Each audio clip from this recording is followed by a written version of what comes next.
take a seed, you plant it, you grow it, you dry it, you roll it, you smoke it, and it goes down smooth. Hey! Spanning the continent to bring you the truth about cannabis and marijuana law reform. I smoke pot and I like it a lot. CannabisRadio.com presents The Russ Belville Show, the voice of the marijuana nation. Hey, this is great, man. Now, here's your host, Radical Russ Belville. Good day, tokers and tokettes and non-toking lovers of liberty. It is Thursday, October 6th, 2016, and it's got to be 420 somewhere in the world. Hope you're having a great day. I am back in the studio here in beautiful legal Potland, Oregon, and let me underscore, boldface, and italicize legal. Where I'm at right here, I don't need to get a permission slip from some doctor for my arrest anxiety syndrome. Just being 21 years old means I'm legal. It means there's no more drug-sniffing dogs here because it's legal. It means that cops can't claim they smell pot and start harassing me because it's legal. The reason I emphasize legal, of course, is that yesterday I was in Sacramento for the great Prop 64 debate, which is really just an opportunity for the stoners against legalization to have their day in the sun and to pretty much just heckle and hate on me. So it was a lot of fun. And my apologies that it did not appear here on CannabisRadio.com live or in replay. I literally had the most FUBAR snafu event that I've ever had in my activism career. Everything, like every step of the way involved in this event, except for the lift rides. The lift rides were great. Everything had something that went wrong with it. My plane was late. My hotel was overbooked. I forgot to print my notes. I couldn't get the live streaming to work. The sound man turned the levels up too high on my recording and ruined the sound. Just like everything that could go wrong went wrong. So I apologize. I really, really tried to get that debate on live for you. I'm seeking out recordings of the debate. Apparently it was recorded, videoed by the organizers, budtracker.com. As soon as I have that, I'll bring that to you, let you hear it, post it on my SoundCloud. But today, I'm going to go on an extended radical rant to tell you about the fear and loathing in Sacramento. The incredible paranoia and delusion being demonstrated by cannabis consumers who oppose ending their own criminality. So we'll talk about that in depth, and I'll bring to you the facts, science, reason, and logic that they wouldn't listen to yesterday in our extended radical rant. Also on the show today, we'll have time to get into some drug war data mining. There's a new survey that's out. They asked a bunch of doctors about various health issues that you might tell them about. And of those issues, how concerned would they be? One of those issues was your smoking of marijuana. And we'll tell you just how worried doctors are about that in drug war data mining. Also on the show, we'll get behind the headlines where in Massachusetts, they're still waiting to pass question 4 to legalize marijuana. But in the meantime, the cops have raided and taken down the drug kingpin of an 81-year-old woman who was growing a single cannabis plant. Yeah, we'll tell you the details on that right after the Cannabis Radio News. And in the headlines today, the U.S. drug czar has admitted something we've known for a long time about the federal government and medical marijuana. We've got the first legal sales just about to happen in the state of Alaska. We'll give you the latest updates there. We've got new sales figures for Illinois' medical marijuana program that set a new high water mark. We got the governor of Ohio impaneling a new medical marijuana advisory board, and one of his selections is pretty damn shocking. And the NFL and its players have made a change to their drug testing regimen. But no, it's not to allow the players to use medical cannabis. We'll tell you what they're after when we come back. Plus, stay tuned for Hour 2, Toker Talk Radio. We'll take your calls live at 650-LEGAL-MJ. That's 650-534-2565. I'm Radical Russ, live in legal Potland, Oregon. We'll be back with the news right after this. This is the Russ Belville Show on CannabisRadio.com.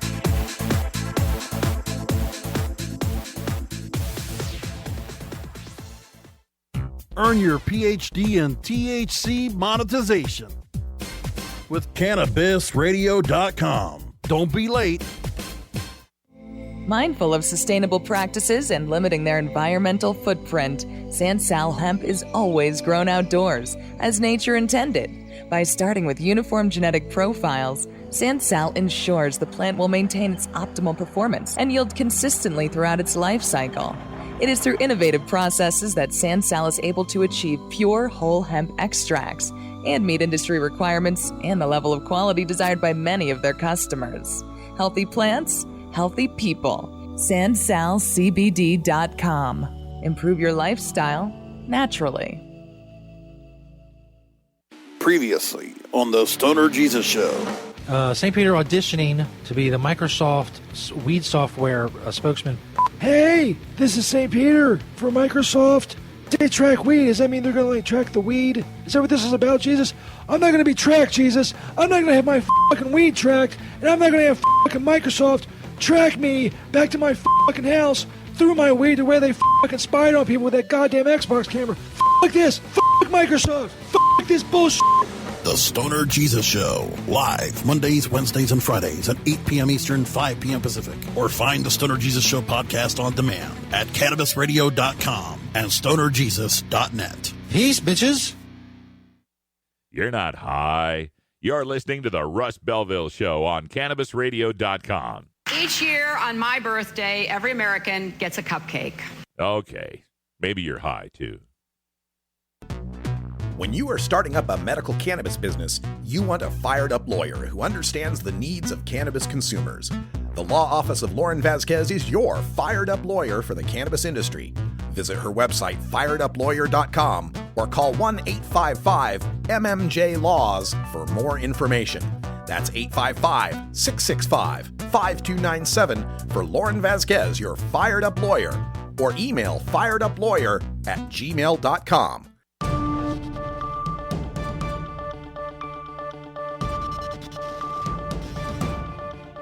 It's time for the Cannabis Radio News, covering the latest headlines in consumer cannabis, medical marijuana, and industrial hemp. Cannabis Radio News is now available exclusively at CannabisRadio.com. Now your marijuana headlines in 4 minutes and 20 seconds. This is Cannabis Radio News. This is your Cannabis Radio News for Thursday, October 6th, 2016. U.S. drug czar Michael Botticelli admitted that the federal government has been impeding research on the medicinal qualities of cannabis. In an interview with Politico, Botticelli said, quote, "I do think it's a somewhat fair criticism that the government hasn't fully supported research to really investigate what's the potential therapeutic value. And I think the administration, the DEA, and others have done a number of things to continue to promote good scientific research and diminish some of the barriers that we've heard from the research community." End quote. Botticelli also added that, quote, "The previous policy and practice of arresting and incarcerating people doesn't work." End quote. Noting that the, quote, "policy of the past had a disproportionate impact on people of color." End quote. Yet recently, the government once again rejected the rescheduling of cannabis from Schedule 1, maintaining the greatest impediment to research and guaranteeing more arrests and incarceration of people of color will happen in the forthcoming years. Alaska is nearing its first legal sales of marijuana nearly 2 years after voters approved the recreational use of pot by adults. Retail stores are being permitted by the state marijuana control board, and just a few hurdles remain until commercial sales begin. The biggest obstacle is waiting for labs to test the raw product. 2 labs have been licensed by the state, both in Anchorage. One of those, CanTest, should be open by mid to late October, said co-owner Mark Malagotti. The facility is awaiting final inspection from the municipality and state and final approval from an accrediting lab. The first store to complete all its paperwork and is ready to open is the Remedy Shop in the southeast Alaska tourist town of Skagway. Illinois medical marijuana sales reached more than $3.8 million last month at licensed dispensaries throughout the state. The state released new monthly figures for the sales on Wednesday. September's sales figures bring the total retail sales in Illinois to $23.5 million since purchasing began in November last year, topping the $20 million mark for the first time. The program now includes 11,100 patients with state approval to buy marijuana legally. 85 of those patients are children and teenagers. The number of dispensaries continues to grow too, with 44 now licensed to sell medical marijuana. Meanwhile, 7 lawsuits have been filed by Illinois patients who want their medical conditions added to the list of qualifying conditions and are working their way through the courts. The cases could expand the number of patients eligible for the program. Ohio Governor John Kasich has made his first appointments to the state's Medical Marijuana Advisory Board, and they include one member from a group that is referred to medical marijuana as, quote, highly toxic, impure, and harmful, end quote. Tony Coder is the head of the Ohio affiliate of Kevin Sabet's Project SAM, the nation's leading anti-marijuana reform group, that believes, quote, smoked marijuana is not medicine, end quote. He is also a board member of the Drug-Free Action Alliance, a group that believes 1970s tokers were smoking pot with, quote, less than 1% THC, end quote, and that marijuana users, quote, often die from a safety incident related to impairment, end quote, and that an ounce of marijuana, quote, yields approximately 84 joints, end quote, that would provide 2 weeks of, quote, continual high per ounce, end quote, based on their estimates that marijuana potency is, quote, 10 times stronger than the marijuana from the 1970s, end quote, and that their 1/3 gram joints provide, quote, 4 hours of intoxication, end quote. The National Football League and its players' union have agreed to modify their drug testing regimen to include synthetic cannabinoids and certain growth hormone enhancers. The move Wednesday comes as many players are calling for the NFL to accept the use of medical marijuana by players to combat head trauma and painkiller addiction, only to be told that the drug testing agreement between the league and the players is locked in and can't be renegotiated until it expires in 2021. The NFL also maintains that its doctors have not seen enough evidence to conclude that marijuana is as safe for the players to use as the toxic, addictive opioid painkillers they regularly dole out to players who crash into each other with the force of a speeding truck. Apparently, the NFL can add dangerous drugs immediately, but cannot remove medicines until 2021. This has been your Cannabis Radio News for Thursday, October 6, 2016. I'm Russ Belville. Forwarding the cause of legalization and research of the growing cannabis industry, one podcast at a time. The Cannabis Radio Network.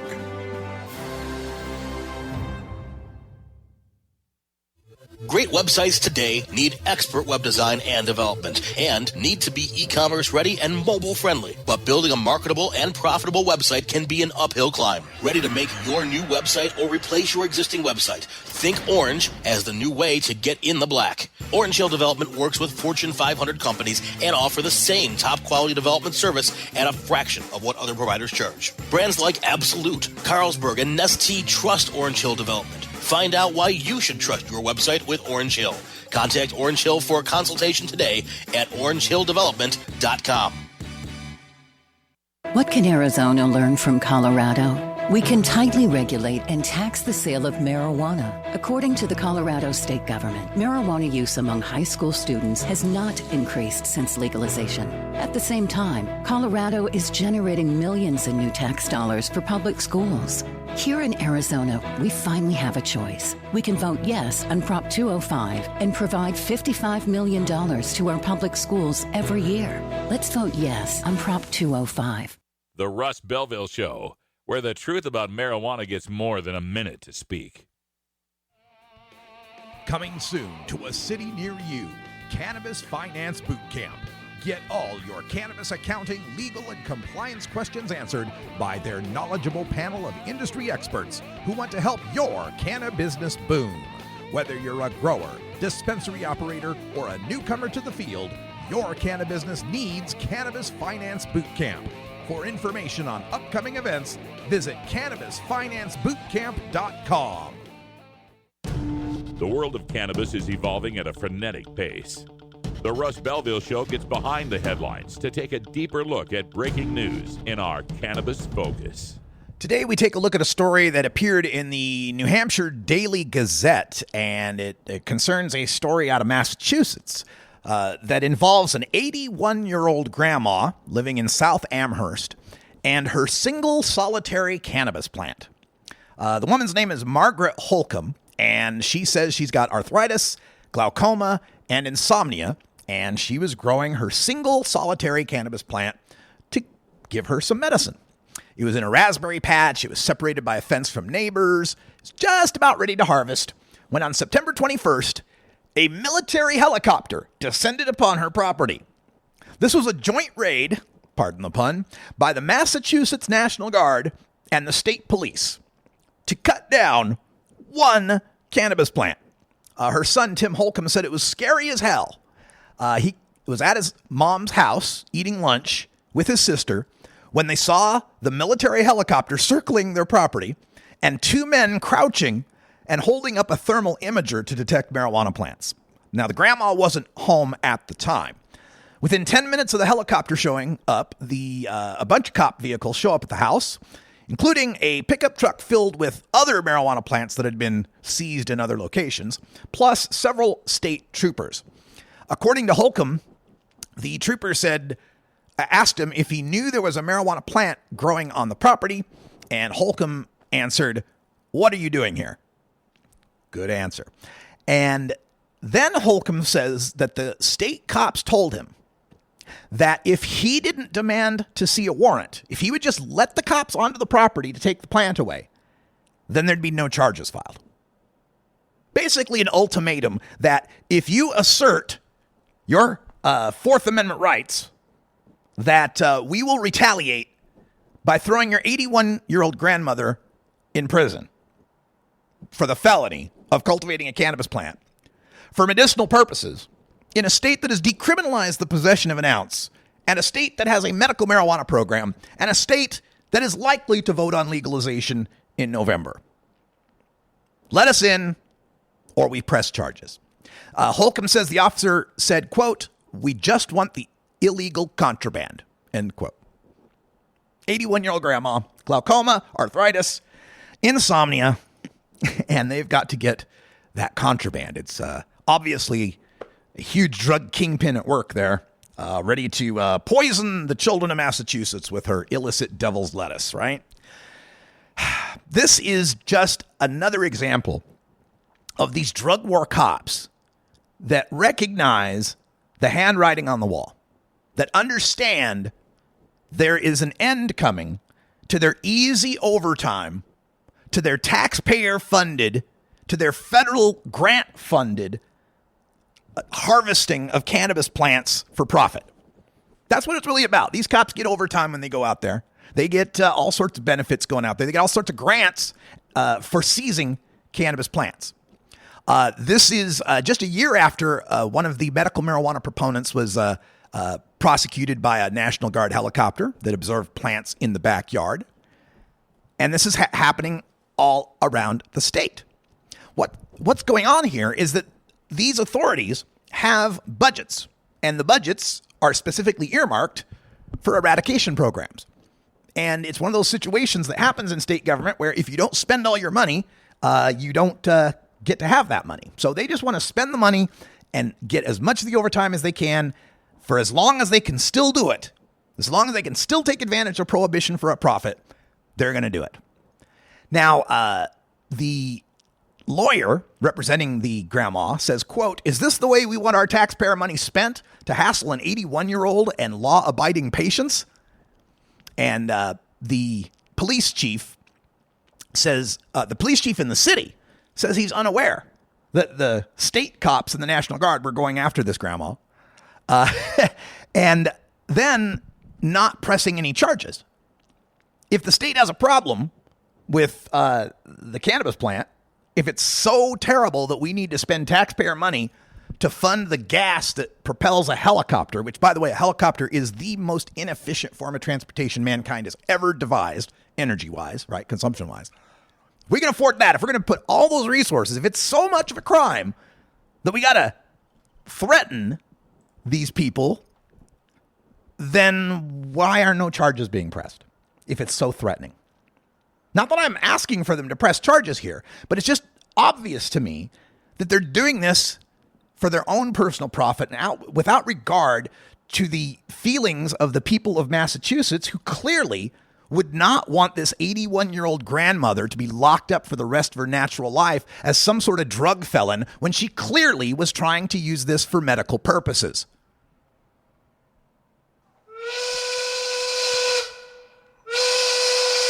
Davis exits stage left. But I think they're going to find this backfires on them. This is probably the worst sort of public relations the cops could have engaged in as we're approaching a legalization vote in Massachusetts. I know a lot of readers out there in Massachusetts probably going, oh, this is ridiculous. Let's just legalize it already. So good work, Massachusetts state cops. Thanks for making our case for us. We're back with some data mining. Does your doctor care about your pot smoking? Not much.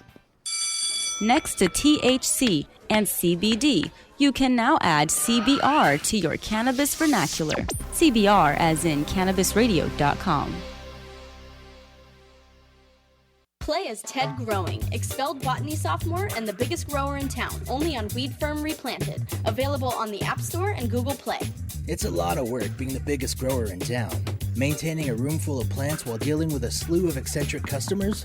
From a hardcore partier to the curious neighbor next door. Is anybody home? Help me expand my bud business by unlocking new strains, customizing my grow room, and completing challenges that you can't get enough of. Grow your empire so big you can see it from space.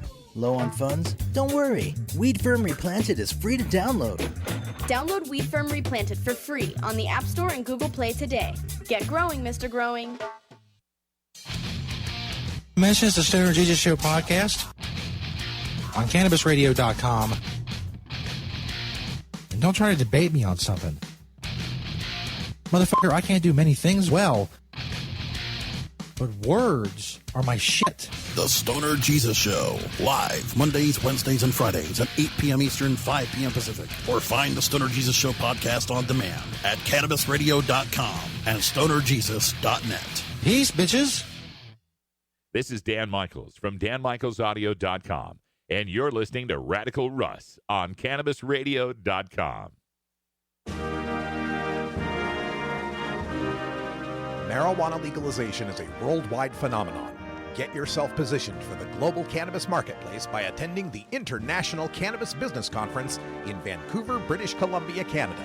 You'll learn from established cannabis professionals, elected officials, and internationally recognized marijuana law reform activists. You'll also enjoy the ICBC's famous VIP party featuring ICBC special guest speaker and Canadian native Tommy Chong. The ICBC is happening in Vancouver on Thursday and Friday, October 13th and 14th at the Hyatt Regency. Log on to internationalcbc.com today to reserve your tickets. That's internationalcbc.com and bookmark our page for the next ICBCs taking place in Berlin, Germany and San Francisco, California. Don't miss the International Cannabis Business Conference, internationalcbc.com. Promoting the end of adult cannabis prohibition is easy because we have facts, science, reason, compassion, evidence, truth, and logic on our side. It's even easier when researchers catalog it all for us.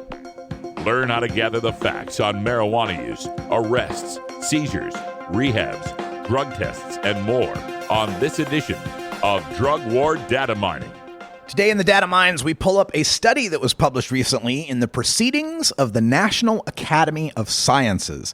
It was a survey that they issued to a bunch of doctors, and 233 of them, primary care doctors, and they offered 9 hypothetical patient behaviors to these doctors and asked them on a scale of 1 to 10, if your patient came in here and asked you about this particular issue, how concerned would you be? How much would that bother you as a physician?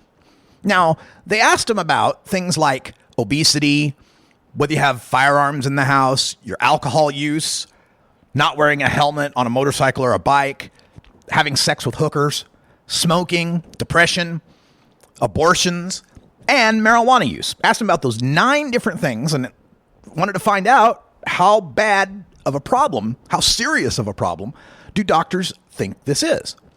Now, the point wasn't to figure out which of these were the most worrisome or the least worrisome per se. It was really more to try to figure out whether a doctor's political leanings, whether they were Republican or Democrat, whether that made a difference in how doctors are treating their patients. And we'll come back to that. There's some interesting findings there as well. But the one that's most interesting for us is in the ratings of these 9 health behaviors I listed for you, marijuana use was the least worrisome of these problems. In fact, it was tied with whether or not you had a previous abortion as the lowest worrisome items in the list. On a scale of 1 to 10, the average from these 233 doctors was a 5.7. 5.7 in worry. Kind of a meh, whatever, on your marijuana use. By comparison's sake, the rest of the 7 behaviors, other than abortions and marijuana use, all scored almost a 7.5 or higher in their average. Whether or not there were firearms in the house was a 7.4, leading all the way to the tie for the most worrisome things to your doctor is if you're riding a bike or a motorcycle without a helmet or having sex with hookers, 8.4. Either one. And in fact, when it comes to either one of those things, you should definitely wear protection. I couldn't help it. Sorry. Anyway, the concern here for the doctors is far more concerned about tobacco use, 8.2, alcohol use, 7.8, and obesity, 7.8, than marijuana use at 5.7. Tobacco and alcohol, of course, being legal drugs, and obesity being the result of the other legal drugs of sugar and fat and carbs. So your Big Mac, your cigarette, and your Coors beer are far more concerned to your doctor than the joint you're smoking, or whether or not you've had an abortion for that matter. Now, the other part of this study where they sussed out what the political leanings were pretty interesting as well. What they found here is that the marijuana use, while it was still the lowest concern for the doctors, was a greater concern for the Republican doctors than the Democratic doctors. According to the study, quote, Republican physicians are more likely to discuss health risks of marijuana with their patients, urge the patient to cut down, and discuss legal risks, end quote. Unsurprisingly, the Republican doctors were also more concerned about your previous abortions than the Democratic doctors were. And on the flip side, the Democratic doctors were far more concerned about whether or not you had firearms in the house than the Republican doctors. So they did find on some of these issues that the political ideology of the doctor made a difference in their evaluation of the medical seriousness of your condition. And I think we could all agree we don't want our doctors' politics to influence their view of science. So I don't know how we fix that or what sort of education is necessary to adjust for this bias, but it is definitely a bias. The researchers or the doctors who were concerned when they do have a concern, it wasn't about marijuana use per se. It was about heavy marijuana use, whether or not you're using daily, multiple times a day, and so forth. So it's good news coming out of this study. The National Academy of Sciences, this is out there on their journal right now. And the study doesn't look into whether or not these doctors are located in medical marijuana states or not. It'd be nice to have some data on the relative educational levels of the doctors in the medical states compared to the non-medical states to see who among those are more concerned about your marijuana use. It's also something that needs to be addressed is the fact that so many of these doctors don't even have an understanding of our endocannabinoid system. The estimates I've heard have been 14%, just about 1 out of 7 medical schools have any sort of formal instruction on the endocannabinoid system. 1 out of 7. Can you imagine your mechanic going to your mechanic if 1 out of 7 of them were the only ones who had been told about the transmission system? I mean, the endocannabinoid system is an incredibly important part of the operation of our human body. To not have formal education on that is shocking. So we need to continue legalizing medical marijuana, legalizing recreational marijuana to remove the stigma and the impediments that prevent our physicians, the people who are supposed to take care of our health, from utilizing not only the medical cannabis that can help prevent disease and disability and help deal with those problems, but also to recognize that the recreational use, the occasional responsible recreational use by adults, is not only of little harm, but of great benefit when we talk about reducing stress, when we talk about reducing anxiety and insomnia. Soon enough, they will know. Soon enough, we will have this kind of education. And in a couple generations, we'll look back at this and laugh at the dark ages of medical science that could not recognize the most beneficial plant to mankind. All right, we'll be right back with a super rant after this. This is the Russ Belville Show on CannabisRadio.com.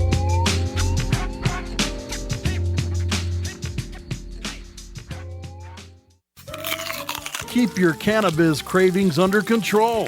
Feed your mind with CannabisRadio.com. The next generation of vaporizers has arrived. Vuber vaporizers are blazing the way with unparalleled technology for oil, concentrate, or dry flower pens. Providing unsurpassed customer service and expert craftsmanship, Vuber vaporizers use cutting-edge technology, providing a power-packed, smoother vapor with a lifetime guarantee. Experience vaporizing the way it was meant to be. The Vuber way.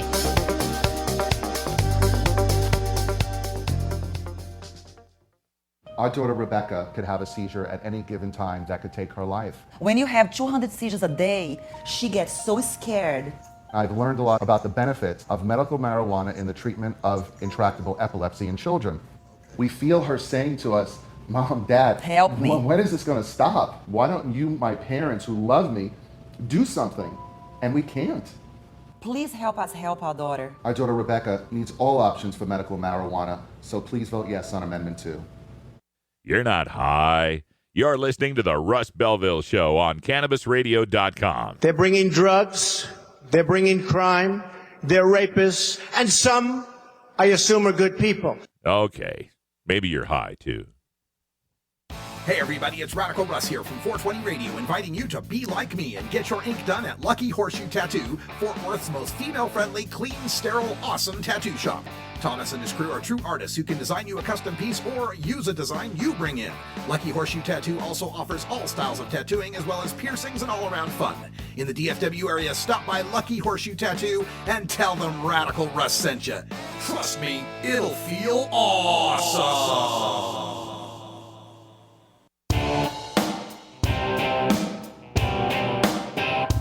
We must wage what I have called total war against public enemy number one. I support a change in law to end federal criminal penalties for possession of up to 1 ounce of marijuana.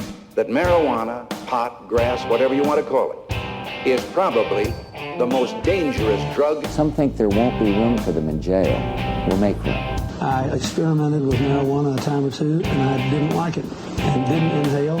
One major responsibility is to encourage people to use less drugs. Entirely legitimate topic for debate. Radical Rant. Fear and Loathing in Sacramento. Now, in my rants, I am usually reticent to invite any comparison to Dr. Hunter S. Thompson, not just as a huge fan with the sense not to compare myself to such a giant, but also as a recreational drug user with nowhere near Dr. Thompson's Dionysian appetite, tolerance, and selection of entertaining recreational substances. So I apologize for the title. Apologies to Dr. Thompson, but there were no two better words to describe what I just experienced at the California State Capitol. I was there yesterday for an event billed as a debate over the merits of California's Prop 64, the Adult Use of Marijuana Act. Unlike my usual debate appearances against Kevin Sabet, the Idaho drug czar, and other prohibitionists, this time I'd be facing off against fellow cannabis consumers who oppose this legalization initiative. You know, I call them stoners against legalization, and they don't take too kindly to that moniker. Now, joining me on the Yes on 64 side were two other panelists. One was Dale Schaefer. He's an attorney and a medical marijuana patient who was busted with his then-wife Molly, a breast cancer survivor, in the town of Cool, California. You can read about it in a book called Cool Madness. The feds counted up all the state legal, locally approved 15-plant medical cannabis gardens they'd been harvesting for cancer patients, added them all up over a 3-year period, the statute of limitations for how long they could press these kind of charges, and since the combined total of 3 years' worth of grows totaled more than 100 plants, Dale and Molly each served 5-year mandatory minimum sentences in federal prison. Also on our side was Sister Kate, dressed in her full powder blue and white nun's habit. She's part of a non-denominational order that helps patients with medical marijuana in California. I had agreed to appear at the debate because attorney Letitia Pepper was going to be leading the No on 64 side. Letitia is one of the loudest voices stirring up the fear of Prop 64. She's composed long, convoluted legal theories that she says prove Prop 64 is a Trojan horse designed to kill Prop 215, the California medical marijuana law. She's been a presence at various Prop 64 functions, handing out her flyers that warn of medical marijuana's demise for the benefit of nefarious corporate agendas. She's a well-known gadfly among my California reform colleagues, whose failure to observe rules of decorum at times requires the intervention of law enforcement, who she then sues for interfering with her First Amendment right to be a boisterous, disruptive pain in the ass. Now, I've been unraveling and debunking Letitia's scaremongering and legal fantasies ever since she used the same tactics against Prop 19 back in 2010. I spent all last weekend digesting her online screeds and meticulously researching the California Health and Safety Codes and Prop 64's language to disprove her fearmongering. I couldn't wait to debunk her, live on stage, for the benefit of the voters who might be tricked by her scary predictions and influenced by her law degree. Well, it was not to be. As I arrived at the Capitol, I found Letitia speaking with the organizer of the event, Shelby Lucero from budtracker.com. And the following quotes for the rest of this rant are paraphrased. They're as close as I can remember them, but they pretty much sum up the gist of what was said. Letitia was informing Shelby that she would not be appearing on the panel today because, quote, "You didn't respond to my email concerning my problems with how you have set up the agenda," end quote. Shelby calmly and professionally accepted Letitia's last-second cancellation, which is the second straight debate I've shown up to where the opponent is too chicken to face me and cancels at the last moment. Shelby even allowed Letitia to then set up a table to the right of the dais, replete with her anti-Prop 64 flyers, stickers, and posters. So, our opponents for the No on 64 panel consisted of Kevin Saunders, a mayoral candidate and longtime medical marijuana activist, and two other gentlemen. One named Sean Kiernan, who represents a group that gives free medical marijuana to veterans. That group, by the way, also supplied about half the audience that was supporting the No on 64 side. The event was sparsely attended, however, maybe about 30 people max. And the balance of those 30 were probably 2-1 for the no side. Well, the debate began, and immediately the fear kicked in. Their primary fear is that passing Prop 64 is a trick to end Prop 215. Fear that legalization means the end of medical marijuana. Fear that marijuana will cost $500 an ounce after legalization. Fear that their group won't be able to give free weed to vets after legalization. Fear that new crimes are created and minors are being criminalized by legalization. Fear that there will be more marijuana arrests following legalization. Fear that legalization gives the legislature power to repeal the rights granted not just by medical marijuana, but by the legalization itself. Fear that all of Prop 64 is an elaborate ruse by the elite 1% to seize the cannabis market. All of these fears, and more, were articulated by the No on 64 side. All they were missing was any citation of relevant passages of Prop 64 or comparisons to 4 other legal states that puts these predictions of fear anywhere near the reality most of us inhabit. Now, Dale and I are quite familiar with Prop 64 and the current California marijuana laws. We responded to all their fears with calm recitation of the relevant sections of the Act. No, Prop 215 does not end with Prop 64. In fact, the Act contains many sections that either directly state that Prop 64's regulations don't apply to medical marijuana, or sections that improve Prop 215 by adding additional protections and rights. No, the regulation of medical marijuana you're lamenting as the end was achieved through the MCRSA, the new medical marijuana regulations passed by the state last year, not by Prop 64. No, marijuana is not going to cost $500 an ounce after legalization. The data from all the states that have legalized so far have shown a price crash following legalization. Buds that go for $15 to $18 a gram in California's medical dispensaries, pre-tax, sell for an average between $7 to $10 with tax in Colorado, Washington, and Oregon's recreational pot shops. No, Prop 64 does allow nonprofits to give away weed, just so long as the taxes have been paid on it. No, the new crimes that you're citing as crimes are crimes that exist now that Prop 64 either maintains or reduces the penalties for, including reducing the penalties for all marijuana violations by minors from crimes to infractions with no possibility of jail. No, there is no logical way you can reduce felonies to misdemeanors, misdemeanors to infractions, and infractions to legal acts, and then end up with more arrests. Legalization takes from police their ability to claim the smell of pot and begin investigating you. Legalization retires the pot-sniffing canine officers. In Colorado, 80% of the charges for all marijuana crimes, not just the 1 ounce and 6 plant crimes made legal, all marijuana crimes, 80% of the charges disappeared following legalization. In Washington, it was a 63% decline in arrests, presumably less decline than Colorado because Washington bans personal cannabis cultivation. No, Prop 64 grants amendment authority by majority vote only to the Section 5 medical marijuana regs and the Section 6 recreational marijuana regs, but not medical or recreational rights and not medical or recreational limits.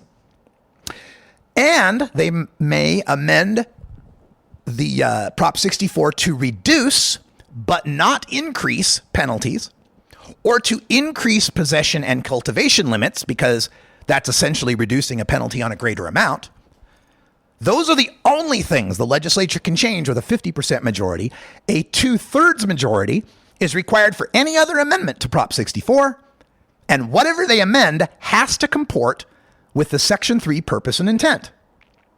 So this fantasy that Prop 64 would pass, give us possession and grow rights, only to be repealed by a 2/3 vote of the legislature, is incredibly unlikely, since the purpose of an intent of Prop 64 is to, quote, permit adults 21 years and older to use, possess, purchase, and grow non-medical marijuana, end quote. Now, they might try.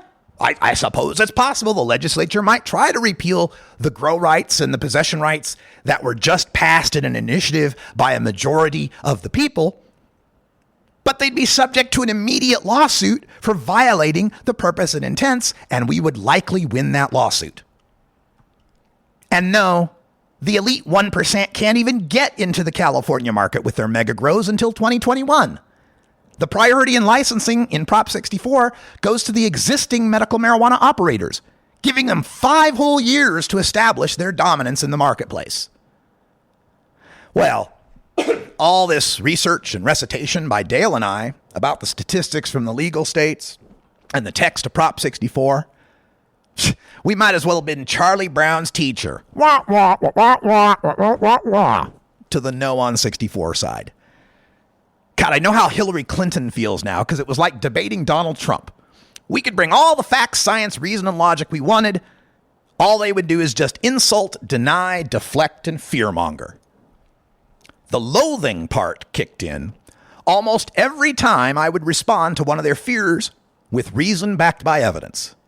Audience members, usually the veterans, would shout over me while I was talking, becoming belligerent enough that law enforcement had to calm them down. The 2 non-Saunders panelists directly insulted me from the stage. One called me a carpetbagger. The other one made some slam about my mother. And they also impugned my integrity, saying, quote, one of them said, quote, he's paid by MPP to travel the country to confuse people, end quote. Another one of them said, quote, He works for Normal, who pays him to spread lies, end quote. And to his credit, Kevin Saunders chided those other two No on 64 panelists for that. Thank you, Kevin. And for the record, haters, my last paycheck from Normal was in mid-2012, and I've never received a dime from any other reform organization or any legalization campaign. Folks, you don't have to pay me to fight for my own freedom. Now, the fact that I became the focal point for their collective hatred wasn't really surprising. I mean, the other targets were a 5-year drug war POW and a nun. But even then, there was one point during Sister Kate's turn when one of the vets started screaming about how the Vatican is an autonomous city-state and something about crime and corruption, forcing the exasperated nun to exclaim, "We're not even Catholic." To cap off this absurdity, there was one question that Saunders decided Letitia Pepper ought to answer, and yielded his time to her. Astonishingly, the moderators allowed the woman who canceled at the last moment to jump up on the dais and take the mic. And of course, they were rewarded by her beginning her statement with, quote, "The reason I'm not on the panel here today is because the organizers lied to me about the format," end quote, followed by whatever nonsensical paranoid rambling that she uttered that I've since forgotten. Well, eventually, one of the No on 64 panelists declared that I was upset because I was losing this debate to the squeals of delight from the 20-odd stoners against legalization in the audience. And in a sense, I was, because this wasn't a debate so much as an episode of the Jerry Springer Show.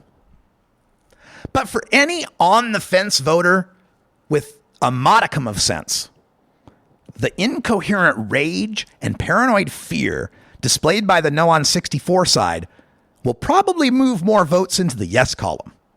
Just like the No on I-502 people back in 2012 convinced many Washingtonians that if those people think it's awful, well, there must be something good about it. And with Prop 64 currently standing at 60% in recent polls, hell, you can judge my debate performance any way you like. And just like the No on I-502 people, be ready, because I'll be back in 3 years after Prop 64 passes to present all the data that confirm the sky will fall predictions as the paranoid delusions they are. Legalization is not going to harm medical marijuana. It can only improve the lives of patients and non-patients alike by ending the contraband nature of cannabis, by ending the criminality of its users, by guaranteeing for all adults the bare minimum of a 6-plant indoor garden in their home that no locality can ban. These No on 64 people are convinced that it's an either or choice. We can either have Prop 215 or we can have Prop 64. But if we pass Prop 64, Prop 215 goes away, and it doesn't matter how many times you show them the sections in Prop 64 that protect Prop 215. It doesn't matter how much data you show them from the other states that have legalized marijuana that have medical programs that show far cheaper prices once you legalize. They complain that there's going to be a 15% excise tax and a $9.25 flour tax per ounce that's going to raise the price of their marijuana. I was reading one story in the LA Times today. Lynette Davies, who was there at the debate, was complaining that Prop 64 and all its taxes and regulations and paperwork and inspections, why that's going to raise the price of marijuana way beyond what her patients can afford, as she's selling her patient a $33 eighth. $33 eighth. You know, last time I paid over $30 for an eighth here in the Pacific Northwest? Long time. We're finding them around here for $20 with 37% taxes and state and local sales taxes in Washington state. We are finding the same sort of prices here in Oregon. In Colorado, they're already getting, during the 420 week, they had grams below $5. And you want to complain about the high prices for your patients that you have so much compassion for that you're charging them $33 an eighth, that you're charging $15 a gram in some cases, 18 in some cases. Cry me a river. You want to have compassion for patients? Stop forcing them to have to go to some doc in the box every year to get the permission slip to use the plant they should be allowed to use anyway. If you really have compassion for patients, you open up the market for as much cultivation of cannabis as possible. If you really have compassion for patients, you want to see the market flooded with so much marijuana that the price crashes to such an extent that even with the added 15% tax, even with the added $9.25 an ounce, even with the added cost of regulations and inspections, the price of medicine for patients is lower than what you're selling it to them for now. I've just about had it with these Prop 215 people who think that it's the perfect, most God's own initiative, that nothing ever needs to change. I literally have some of them that were saying that we don't need to do anything about Prop 215. We don't need to change anything because anybody can go get a wreck. Anybody can just go get a wreck and be protected. Because, of course, all use is medical, right? Well, look, all you're doing there is just admitting that what you have under Prop 215 is the sham and fraud you complained that we said it was. If you're admitting that we don't need legalization because anyone can lie to a doctor and get a recommendation, you are admitting to all those legislators in all the other states that don't have medical marijuana that their complaints about medical marijuana are valid. But you want to hate me for it. I get it. You want to hate me for it. No, sorry, that's not going to wash anymore.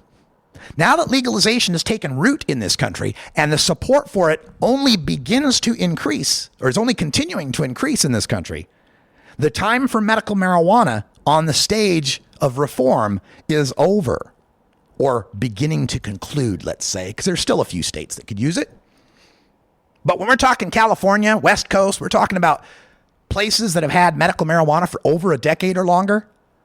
It's time to start winding that down and thinking about all the rest of the cannabis consumers who have maintained criminal status for these past 20 years, while the few people who are sick or willing to lie to doctors have been protected from arrest and incarceration. It is time to end the artificial distinction that says some people are sick enough to protect and the rest of them are healthy enough to imprison.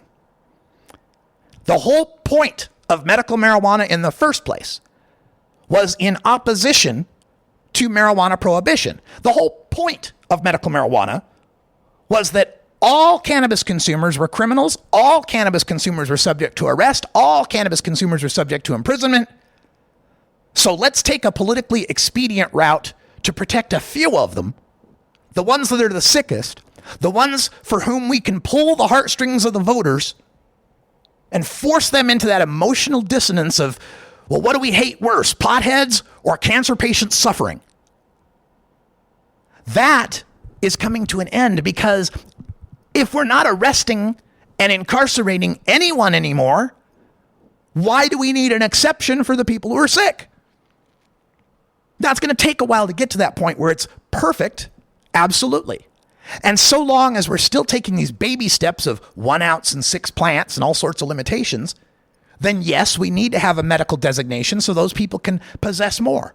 So those people won't have to pay taxes in some states. Well, even in California, they're not going to have to pay the sales and use taxes at least. So yes, there's going to be this transitory step where we still have to recognize medical use and increase the limits for it. But again, that only exists in opposition to the fact that marijuana is prohibited somewhere. We got to limit patients in the Pacific Northwest and the West Coast. We got to limit them to a certain number of plants, because people in Kansas, people in Chicago, people all across the Midwest will pay $350 to $500 an ounce for the stuff. We have to limit plant counts for patients, because entrepreneurs working on the unregulated market can triple their investment by shipping weed east. But once we get marijuana legalized nationally, once there is a national market for cannabis, once nobody in any state can be arrested and prosecuted for its possession and cultivation, then there's no need for medical marijuana anymore. I think what has happened is over the years, medical marijuana has evolved into this thing where some Californians just think it's legal. They just think they got theirs. They're not getting busted. They got a place to shop for weed. What's the problem? Well, the problem is narcissism. The problem is selfishness. The problem is such a narrow worldview as to think you and your pot use is the only thing that matters. The problem is not recognizing that patients in, say Nebraska, patients in Iowa are never going to get the chance to access whole plant cannabis for medical use until California legalizes. It's a worldview that doesn't recognize that legalization is a process that has to unfold not just in your state, but throughout the entire United States and the rest of the world in a series of steps. One step building on the success of the previous steps. And you people want to give Kevin Sabet, the prohibitionists, and all the law enforcement cops, DAs, and prison guards that oppose Prop 64 their second defeat of legalization in California in a 6-year span? Do you know how much that will impact the rollout, the development of marijuana reform throughout the world? No, obviously you do not recognize what a huge vote this is coming up in the state of California. And this paranoid fear, and it's especially resplendent in Letitia Pepper's batshittery, the manipulations and the twisting of and the assumptions of what could happen after legalization are just profoundly ignorant of reality and of how politics work.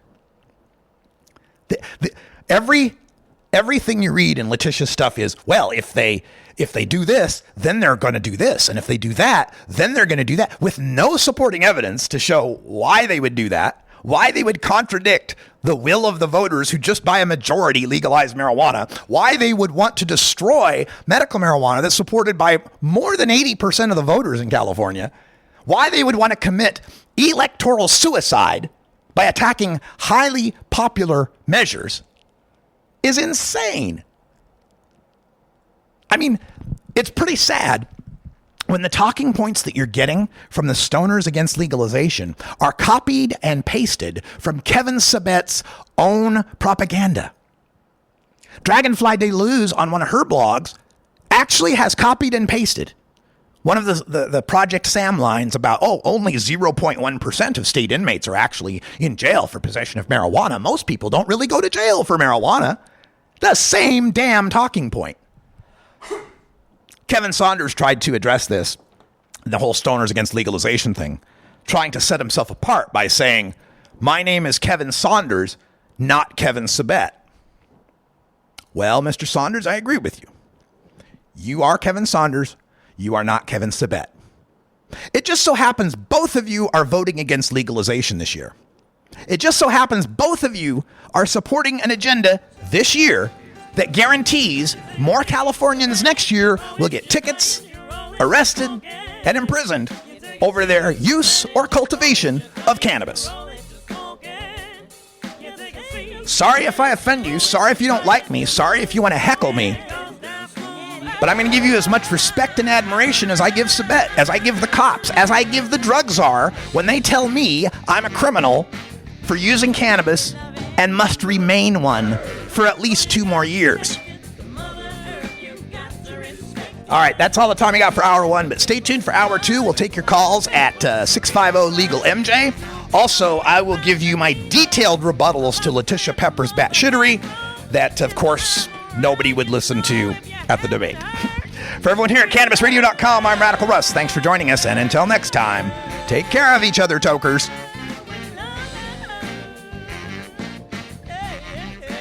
This is the Russ Belville Show.